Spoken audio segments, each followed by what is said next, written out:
नमस्कार मित्रमैत्रिणींनो, स्वामी समर्थ. आपल्या इच्छा पूर्ण करण्यासाठी आषाढ महिन्यात करा भगवान विष्णू आणि माता लक्ष्मीची आराधना. आषाढ महिना यज्ञ आणि धार्मिक विधी करण्यासाठी शुभ आहे. वर्षातील 12 महिन्यांमध्ये आषाढ महिना हा एकमेव महिना आहे ज्यामध्ये यज्ञ केल्याचे त्याचे फळ लवकर प्राप्त होते.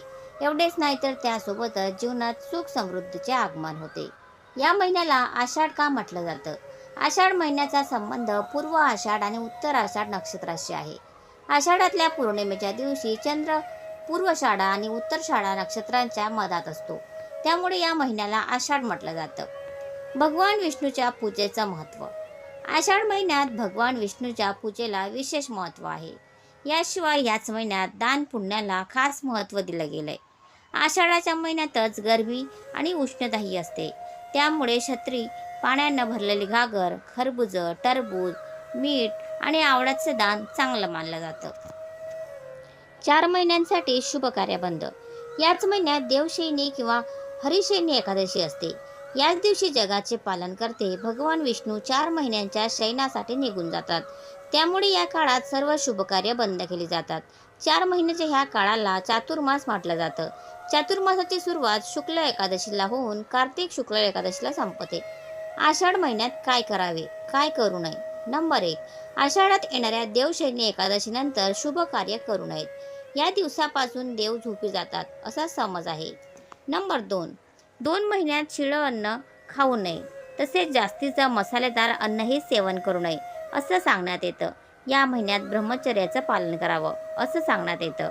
नंबर 3. आषाढ महिन्यात पाणी वाया घालवू नये. शास्त्रामध्ये याला शुभ संकेत मानण्यात येत नाही. नंबर 4.